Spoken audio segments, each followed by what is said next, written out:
I'm Dr. Rudi Newman, a historian and author working with Hertfordshire's library service, and in this series we'll be revealing some of the important, obscure and sometimes unusual stories to be found in Hertfordshire's history. The long history of St Albans is best remembered for the Roman city of Verulamium and the religious significance of its abbey. There is, however, another key event of particular significance to national development, referenced by Shakespeare, and purportedly with a supernatural element. In 1453, the English-controlled province of Bordeaux was lost to the French, triggering a mental breakdown in Henry VI. Effectively incapable of ruling, his relative, Richard, Duke of York, who had been virtually exiled under the post of Lieutenant of Ireland, returned to court. Allying himself with Richard Neville, the Earl of Warwick, in 1454 he was proclaimed Protector of the Realm and seen unofficially as heir to the throne, Warwick's actions leading to the nickname of Kingmaker. Meanwhile, a rivalry had been building between York and Edmund Beaufort, the Duke of Somerset, who had been largely blamed for the fall of Bordeaux. Attempting to gain the protectorate role for himself, he had underestimated York and subsequently found himself imprisoned, in part revenge for previously doing the same thing to York. Around Christmas time, Henry recovered, so removing York's power, and he also returned Somerset to his former government position. However, growing numbers of the nobility now increasingly supported York's claim to the throne over Henry's own Lancastrian claim. Reconvening the court in April 1455, a council was to be held in Leicester, York fearing that Somerset would use it to bring charges against him. Forming a private army, he marched south to stop the royal party ever reaching Leicester.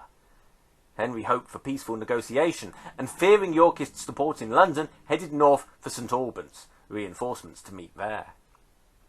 On the 22nd of May 1455, the two sides met, Henry's men building barricades across Hollowell Street, now Holywell Hill, while York's men gathered in the Key Fields, to the east in the rough location of today's Marlborough Road.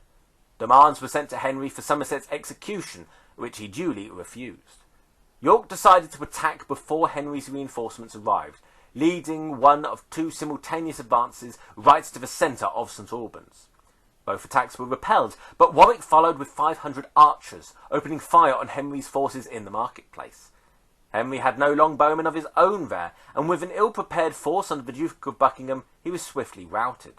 The battle lasted barely half an hour, an injured Henry being found in the abbey by York, who maintained he was a loyal subject. Although not a major military engagement, barely 160 casualties out of 7,000 to 10,000 involved, it was a complete victory for York, who returned to London with Henry and was again made Protector of the Realm, cementing his power. He never became king, though, although his son would become Richard III. The First Battle of St Albans was a key moment in British history, the first major engagement between the Yorkists and Lancastrian houses, best known for their emblems, red and white roses.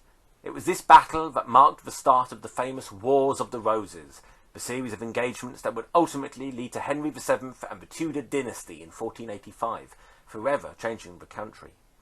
But what of Somerset?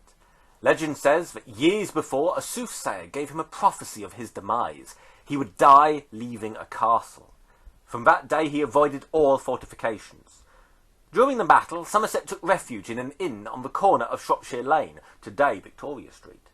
Surrounded, he took a final charge onto the street, but was fatally wounded just outside, the site still marked with a plaque today.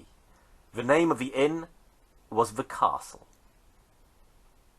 If you would like to know more, there is plenty available, and Hertfordshire libraries are a great place to start, with many online resources alongside material in your local library. I hope you enjoyed this episode, and thanks for listening.